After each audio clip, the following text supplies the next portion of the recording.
Bonjour à tous. Alors, je vous donne aujourd'hui quelques petits updates. Alors, dans les derniers jours, on a été très occupés. C'est pour ça que ça a été plus difficile quand on arrive le soir de préparer ces choses-là. Et en plus, on a eu quelques-uns d'entre nous des petits soucis avec notre estomac. Donc, aujourd'hui, comme vous voyez, je fais la petite vidéo d'information à l'intérieur pour avoir plus de fraîcheur. C'est très, très chaud dehors. Donc, juste pour, en premier lieu, commencer à donner quelques informations. Et oui, on a goûté à des araignées et des sauterelles, en fait, surtout Audrey et moi-même. Et je voulais juste donner une impression. Alors, finalement, aussi curieux que ça puisse paraître, les araignées, c'est de beaucoup meilleur que les sauterelles. Les sauterelles qu'on a goûtées, en tout cas, ça goûtait pas grand-chose. On sait pas trop comment se prendre. Je regardais les autres comment faire. Je dis, comment on se prend pour manger ça? Il m'a montré, on enlève les pattes puis on mange la sauterelle comme ça. Or, ça goûte pas grand-chose. C'est plus comme croustillant, comme une chip. Mais les araignées, par contre, les araignées, ça goûte comme barbecue. Surtout les pattes des araignées. Et oui, en mangeant les pattes des araignées, ça goûte presque comme une chip barbecue. Moi, j'ai mangé aussi l'abdomen.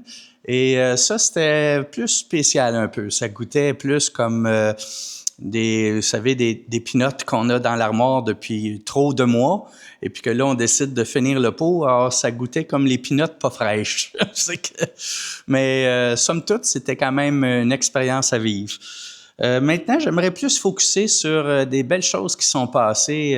Vendredi passé, on est allé dans un village, comme vous avez pu voir, le village de Scone. Suite aux vidéos que j'ai prises et que je vous ai envoyées, on a été faire des visitations dans les maisons.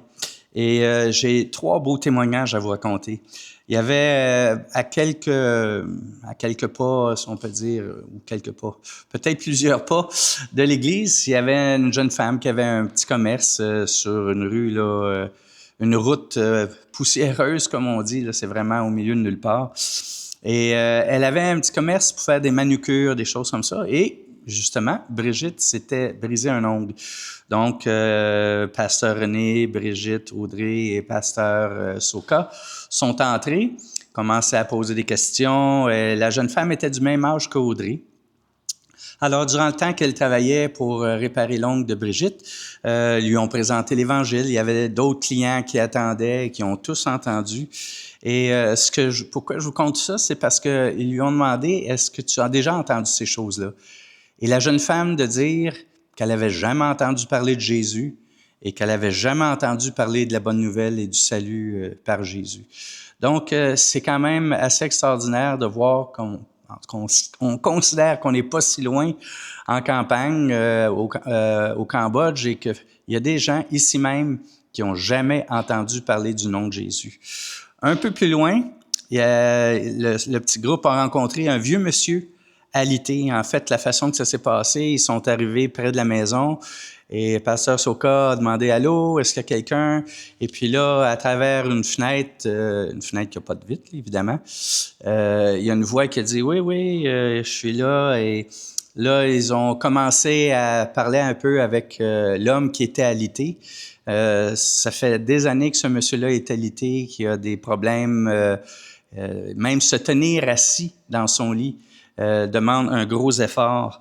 Et juste la voisine, qui est aussi de la parenté de ce monsieur-là, est arrivée et là, a expliqué toute la situation de l'homme en question. Alors, ils ont amené le témoignage de Jésus à la dame et à lui. Et René a demandé s'il pouvait rentrer et prier pour le monsieur. Donc, ils sont rentrés, ils ont mis la main sur lui, ils ont prié pour sa guérison et pour la vie éternelle. Et dans cette prière-là, René a eu à cœur de dire que Dieu ne l'avait pas oublié, même si ça fait des années qu'il est alité et tout ça. Alors, René lui dit, « Voyez, Dieu ne vous oublie pas. Il a envoyé quelqu'un d'un pays très loin pour venir à vous aujourd'hui pour vous parler de Jésus. » Et René de dire, le verset, « Quiconque invoque le nom du Seigneur Jésus sera sauvé. » Et là, le monsieur a posé une question vraiment intéressante. Il a dit, « Comment faire pour l'invoquer? » Alors, ils sont mis à expliquer le nom de Jésus, que s'il avait mal, s'il avait peur, s'il se sentait seul, que Jésus était toujours auprès de lui et qu'il pouvait se tourner vers lui et que Dieu lui-même viendrait à lui et parlerait à son cœur et viendrait l'entourer. Or, il a répété avec soif et avec intérêt une prière pour se repentir de ses péchés et de se confier en lui, en Jésus, par la foi. Alors, c'était vraiment une question extraordinaire. Comment est-ce que je peux faire pour l'invoquer? Ça nous rappelle un peu ce qui se passait dans le livre des Actes. Un autre témoignage aussi, il y a une grand-mère avec sa fille de 15 ans qui savaient, ils savaient qu'il y a une église pas trop loin. Le groupe leur a parlé du pardon de Dieu par le sacrifice de Jésus. Et en parlant de la nécessité du pardon, elles ont déclaré qu'elles voulaient être pardonnées par Dieu. Elles sentaient qu'elles avaient besoin de pardon et qu'elles avaient besoin de réconciliation avec Dieu. Et alors, ils ont prié et ils ont vraiment reçu la grâce du pardon de Dieu et nous prions que le Seigneur leur donne une paix et qu'il les amène à l'Église et qu'ils puissent découvrir et apprendre à connaître davantage le Seigneur Jésus. Samedi, nous avons eu un mariage et il faisait très chaud, mais c'était vraiment beau. Vous avez d'ailleurs eu quelques photos à ce sujet. Ensuite, dans la journée, on a vu des groupes de jeunes, adultes et aussi des enfants. Dans la soirée, on a une réunion avec la jeunesse de l'Église. Et puis, nous sommes aussi allés à un dortoir. Et le dortoir, c'est des étudiants qui habitent en campagne, en région éloignée. Ben, ça leur prend des dortoirs quand ils vont à l'université. Fait que c'était tous des jeunes universitaires. Et René et moi, on a parlé de l'importance, de l'impact qu'ils pouvaient avoir sur leur société en ayant l'éducation qu'ils reçoivent. Et la grande majorité, je dirais même quasiment la quasi-totalité d'entre eux, ont reçu le Seigneur dans leur vie. Et on les a beaucoup encouragés, comme Daniel, comme Moïse, à utiliser la formation qu'ils ont pour avoir un impact pour le royaume de Dieu. Et je terminerai en disant que dimanche, on a été dans un village à 1 heure de route de l'église et on a eu encore des réunions à l'extérieur avec les jeunes et ça s'est vraiment bien passé. Durant ce temps-là, René était resté à l'église, il enseignait aux anciens de l'Église, aux diacres et tout ça. Et il leur a enseigné comment utiliser la technologie des médias, tout ça, pour, d'une part, aller chercher de l'information, parce que l'information sur la parole de Dieu en khmer, il n'y en a pas beaucoup. En fait, il n'y en a vraiment pas beaucoup. Alors, René leur a montré des méthodes d'aller chercher grâce à l'IA, des documents qui sont pas en khmer, mais pouvoir les obtenir en khmer par le moyen de la traduction de l'IA. Et suite à ça aussi, il y a eu